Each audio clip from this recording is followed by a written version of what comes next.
Hi, thanks for joining me and welcome to page 2 of Dave's diary.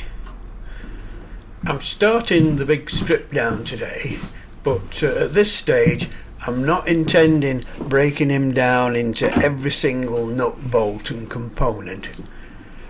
To save a bit of time, I'll take some sections off as assemblies and then deal with those as I work through the rebuild. You'll get the idea as we go along anyway.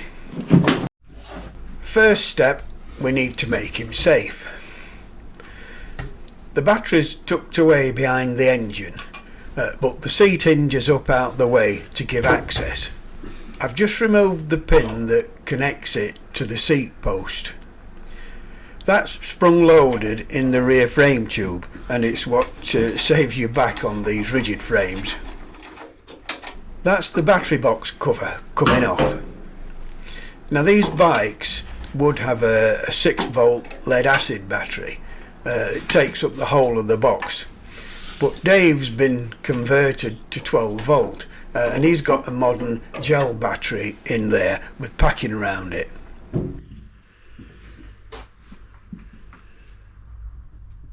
I'll drain the petrol tank now. There is a large drain plug, but to start with I'll do it via the fuel tap so I can control it better. The tap goes right down through the tank with the control knob on the top and the outlet at the bottom. By disconnecting the petrol pipe and pushing on some plastic tube, I can safely empty it into a jerry can without spilling it all over.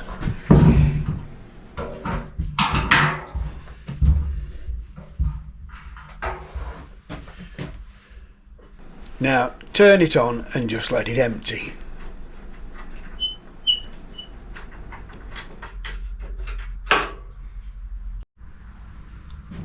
There's always some petrol left in the bottom, so once it's stopped running out the tap, I'll remove the big drain plug on the bottom and get the last dregs out into a smaller can.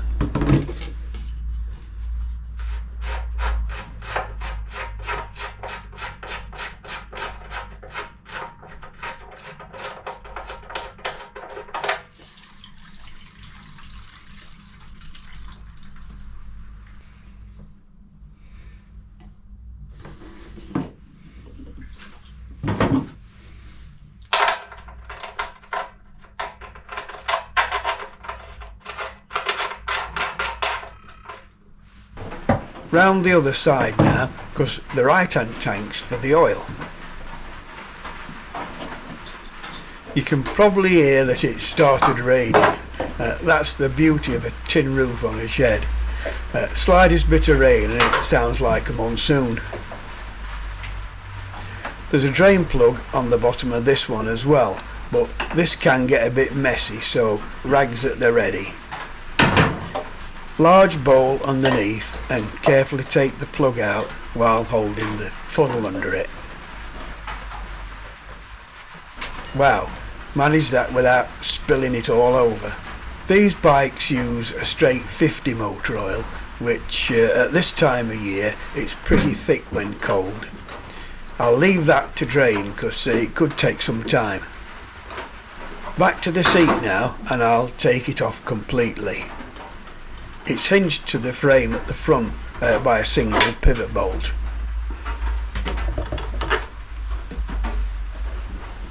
The gear change can come off next. It's a manual lever fitted to the side of the petrol tank and linked to a 3-speed gearbox. The bracket it passes through on the side of the tank's got a slot with 4 offsets in it to hold the lever in either neutral or one of the 3 gears.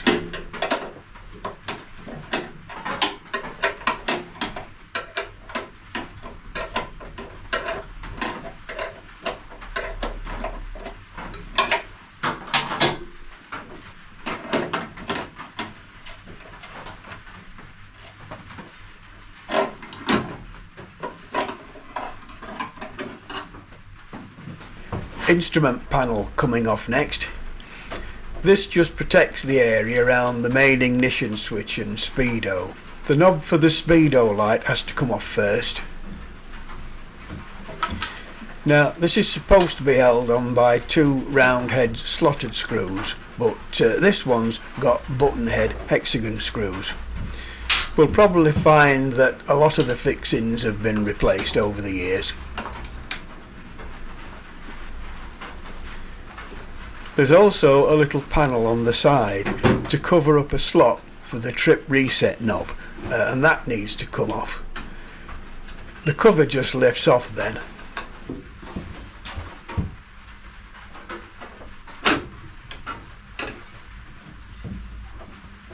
The tank filler strip just has 2 bolts holding it on.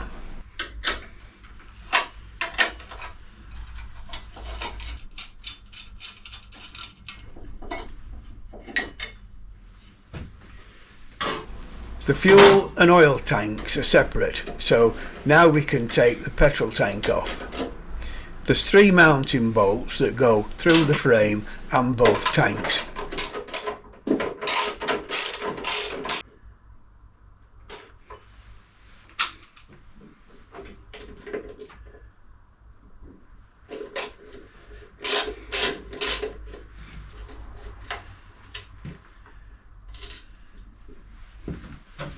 As I lift it off, you can clearly see that it's not just a half and half split. The bulbous bit sticking out there sits inside the oil tank to give maximum capacity for petrol. You can see here the cavity in the oil side to accommodate it.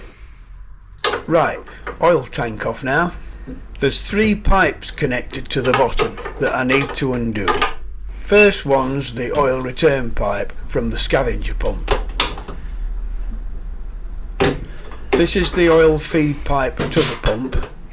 This should be a metal pipe like the other 2, but it's actually got the braided flexible one that was fitted to the WLCs. Lastly, there's the tank vent pipe. With all disconnected, I can just lift the tank off the frame. There again, you can see the inner shape to make room for the extra fuel. Rear crash bars now. These mount to the rear of the frame with a U-bolt on either side. I've already undone the other side. At the top it attaches with 2 studs.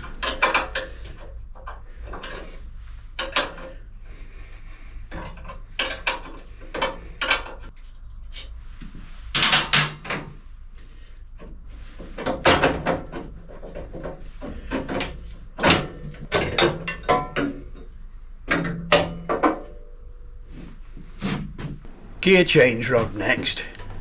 This connects to the selector arm on the gearbox and it's just held in with a split pin.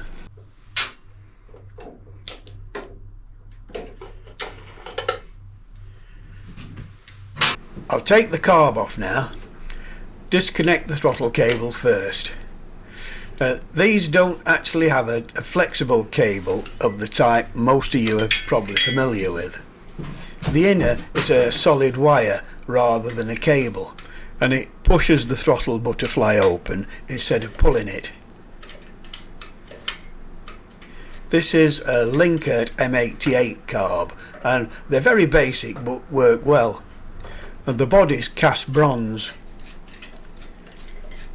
Dave's got a little civilian air cleaner that's quite different to the big oil bath that's going to go on to replace it. Footboards off now. These are both held on by 2 mountings and they're hinged. That's to allow them to fold upwards when they touch the road if you lean it over a bit too much on a corner. These bikes are extremely low and it really doesn't take much lean on them to touch down, so even the most conservative of riders will probably do it at times. The front mount on each also fastens the bottom of the front crash bar as well.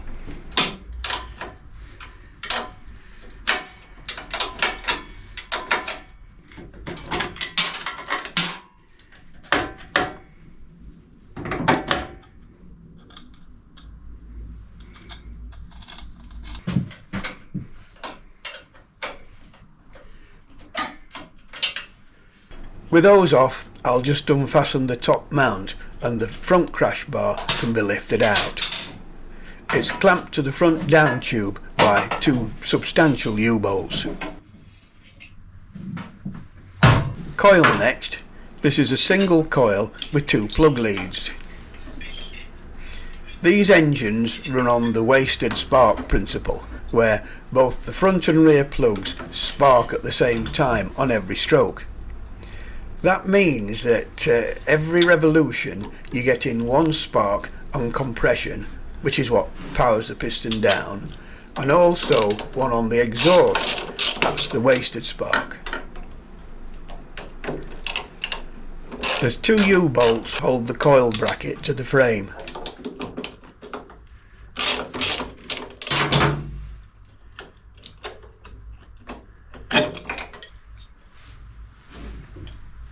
I can take the clutch mechanism off now.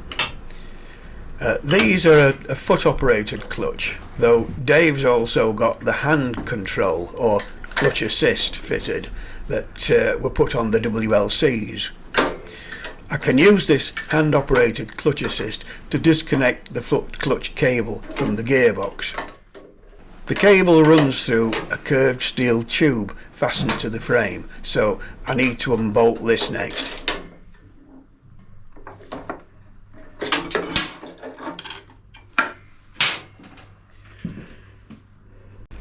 Now the foot clutch mechanism can be removed. It's just two nuts.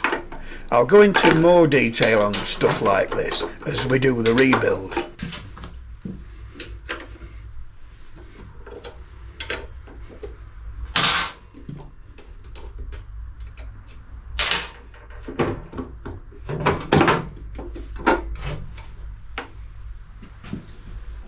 Rear brake pedal now. There's an intermediate rocker just behind the engine, so I just disconnect the front brake rod for now. Then, as on the other side, two nuts attach the assembly to the frame.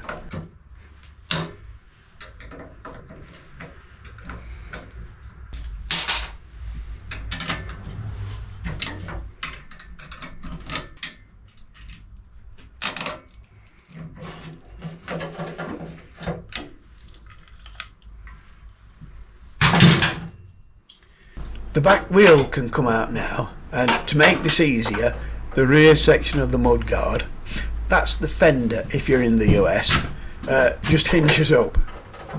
Just two bolts, but while I'm round the other side, I'll just take the axle nut off.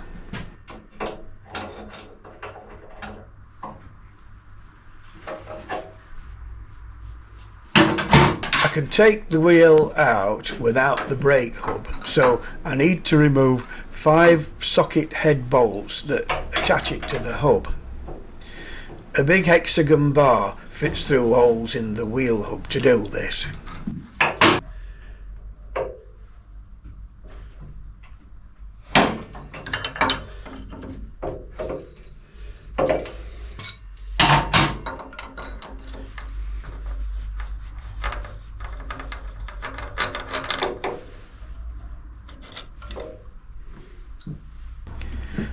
A bungee here helps just hold the tail section up out my way.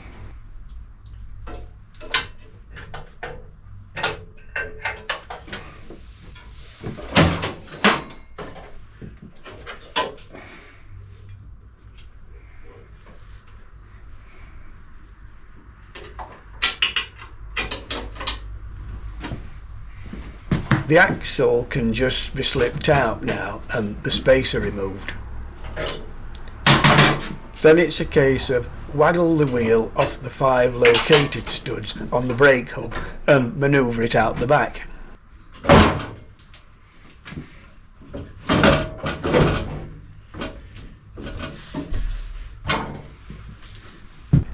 Exhaust now.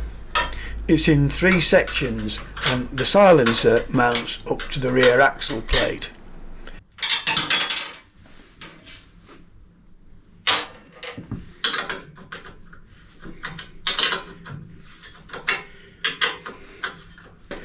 Undo the pipe clamp and off it comes.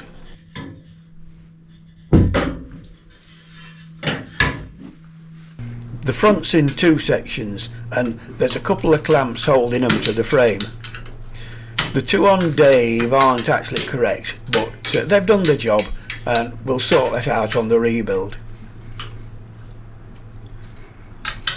The pipes just push into the cylinder heads, there's no clamp.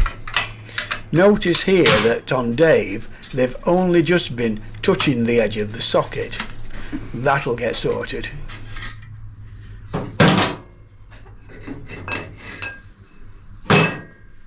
There's a couple of more things to remove before I can get the wheel hub off.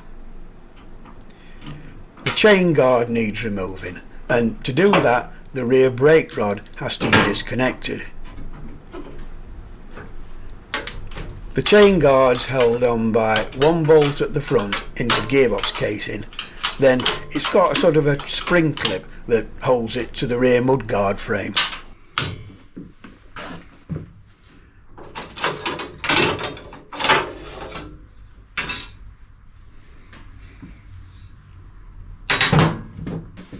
Drive chain now. I've got the split link at the bottom and the spring clip just tapped right with a screwdriver. Then I can lift it out with the pliers.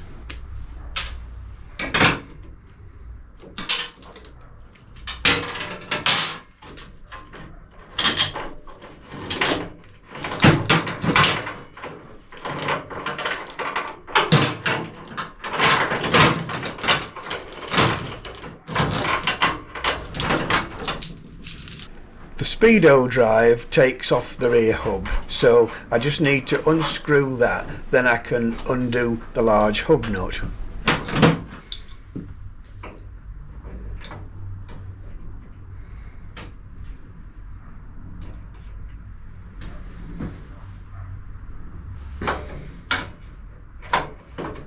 Screw that off and the hub will just waggle off the brake arm retainer.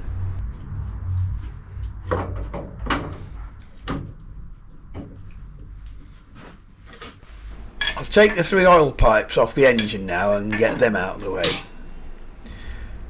That's the flexible feed pipe. This one's the return from the scavenger pump.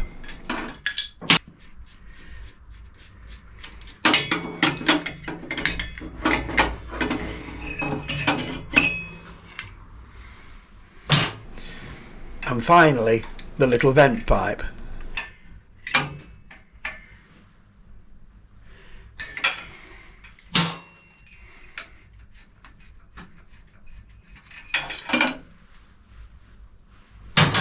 Toolboxes next. Unlock it and there's 3 mounting bolts inside that fasten it to the mounting plate.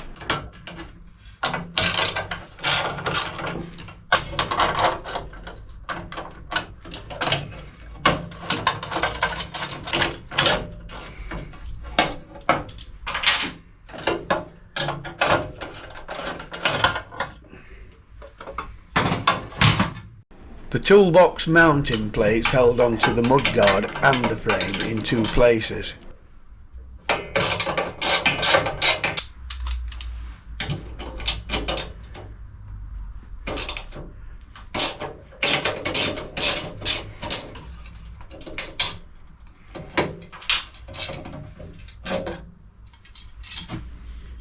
I'll get the rear brake rod off next. It's held on with a split pin to the intermediate rocker.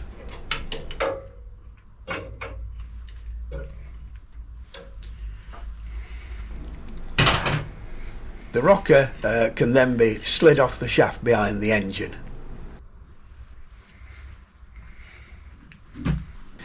Right, I'll tackle the rear mudguard now. It's got a couple of mountings to the battery box. There's a bolt each side to fasten it to the rear axle plates. I've already undone the one on the other side. Lastly, there's 2 bolts into the frame and it'll lift off.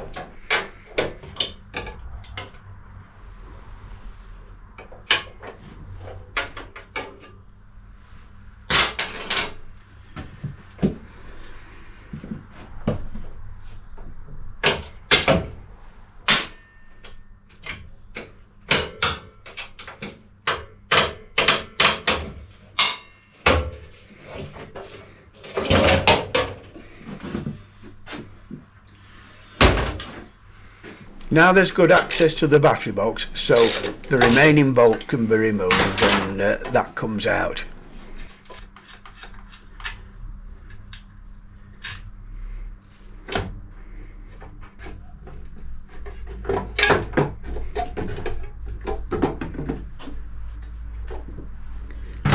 I'm going to remove the main wiring now. It utilises two insulated posts that attach to the frame. These can be disconnected and to free up the rear of the loom. At the front, the headlamp connections are on the bottom of the lamp. It's got to come off anyway, and it's the only easy way to get to the connections.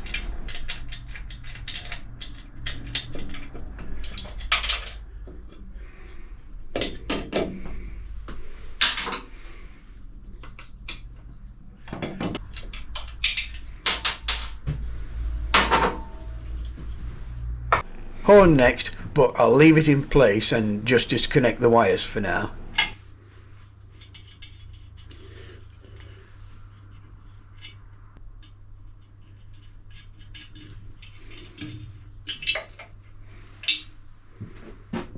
I can now remove the instrument panel complete with loom, but the speedo has got to come off first to get to the mounting bolts. 3 studs into the frame hold the panel, so remove the nuts and off it comes.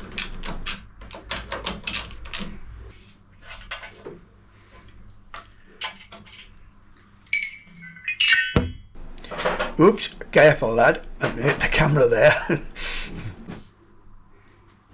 I'll get the bits off the handlebars now and out of the way. Hand clutch first. Disconnect the cable.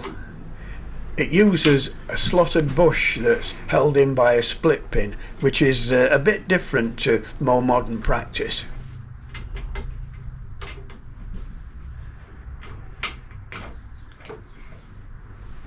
The lever just clamps on as usual.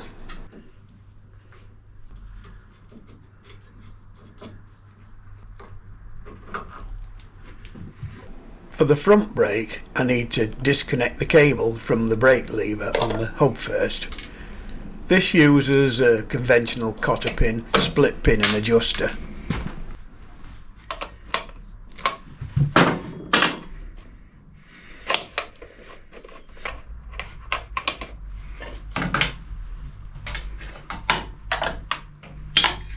I'll just get the mirror out of the way with its clamp.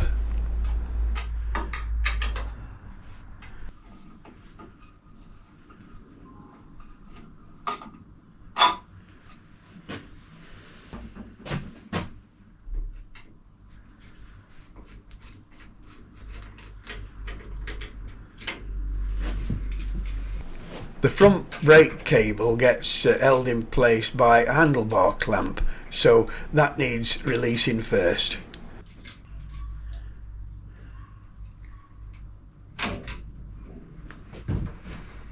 The lever and cable are similar to the clutch on the other side.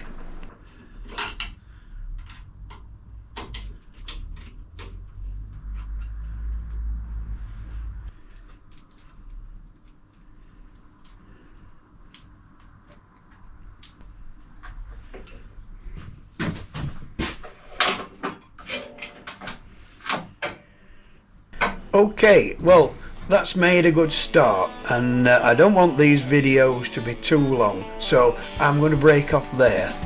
Next time I'll be taking the engine and gearbox out, but as there's nothing in the way now, that should be relatively straightforward. Hope you found it interesting, but please let me know if you think I'm going into too much unnecessary detail. Please leave a like if in fact you did, and a comment. I always try to answer them. And don't forget to subscribe if you want to see more of my offerings, and hit the notification button. Hope to catch you on the next one, so cheers for now.